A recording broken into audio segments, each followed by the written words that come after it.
Hi everyone, it's Justin again. We've spent this entire unit talking about arithmetic and geometric sequences, but there are a ton of other types. In this video, we're going to learn how to understand more complicated recursive sequences. What does this term mean? A sub n minus 1 means the previous term, because it takes the term number, n, and subtracts 1. When looking at a sequence, if we're trying to find the sixth term, the n minus 1 term would be term 5. So then what does this mean? For whatever term is denoted by n minus 2 will be 2 terms before that. So in the sequence, term 6 would be based on the term 2 prior, term 4. Some recursive sequences require that you go back multiple terms, so it's important that we pay close attention to how far back to go. If a recursive formula said this, how far back would we go?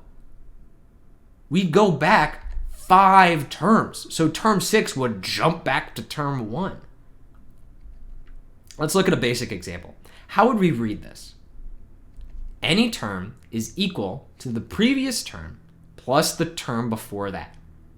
As with all recursive sequences, we have to have a starting point. There. Now we can start working out the sequence, right? Not really. Because in order to find the second term, we need to know the previous term and the term before that. But there is no term before the first term. With many complex sequences, just one starting term isn't enough. There have to be enough terms given that you can go back far enough. This sequence requires us to go back 2 terms, so we need at least 2 to start with. There we go. Now we know the second term is 1. Now to find the third term, we'll use the previous term and the term before that. The sequence says to add them together, so 1 plus 0 tells us that the third term is 1. Can you figure out the next term? If we add the previous term, 1, with the term before that, which is also 1, we'll get 2. Then the next term will be 2 plus 1, which is 3. Then 3 plus 2 is 5. 5 plus 3 is 8. 8 plus 5 is 13. 13 plus 8 is 21. 21 plus 13 is 34. And it keeps going like that forever. As you can see, even though this sequence uses addition, it's not arithmetic, because we aren't adding the same value each time. This sequence actually has a special name. This is the Fibonacci sequence, and it's found in nature all the time. It can be found in the number and placement of leaves on a flower stem, the spiral on a nautilus shell, and even the shape of a chicken egg. We can't focus too much on the Fibonacci sequence right now, but if you want to learn more, try looking it up. It's really cool.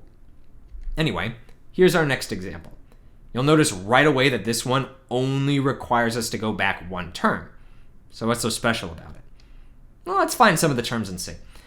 The formula says any term is equal to 180 divided by the previous term. We know that it starts at 30. So the second term will be 180 divided by 30, or 6. The third term then will be 180 divided by 6, which is 30. And for the fourth term, 180 divided by 30 is 6. And then 180 divided by 6 is 30. And 180 divided by that is 6. Well, I think we've just figured out the pattern here. It just keeps alternating between 30 and 6. Didn't we say that these sequences would be complex? Well, that's the thing. This formula looks complicated. But we found out that the sequence itself is the least complicated thing we've seen throughout this whole unit.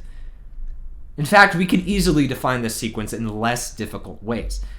For instance, we could give the first 2 terms as 30 and 6, and write the sequence as any term is equal to the term 2 spots before it.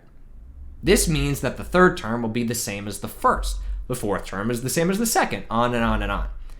There are often multiple different ways to define the same sequence, which is why a million people can look at the same pattern, but describe that pattern in a million different ways. All right, one last example, and a challenging one too. Pause the video and see if you can figure out the first 5 or 6 terms in this sequence. All right, first, let's describe the formula in words. Any term equals the term 2 spots before it minus twice the previous term. Since we need to be able to go back 2 terms, the first 2 terms, 27 and 3, have already been given to us. For the third term, we have to take the term 2 before it, which is 27, and subtract twice the previous term, 3. 2 times 3 is 6, and 27 minus 6 is 21. So the third term is 21. We'll do the same thing for the fourth term, go back 2 terms and subtract twice the previous term, which gives us 3 minus 42. So the fourth term is negative 39. And then we do the same for the fifth term. And then for every term after that. Were we able to get this far in the sequence? Can you find the 8th term? The 9th? There is an infinite amount of different sequences in the world. Way more than just the basic arithmetic and geometric ones. Try coming up with some wild sequences of your own. In the next video, we're going to finish this unit by looking at alternative ways of writing sequences by using our knowledge of domains. See you then.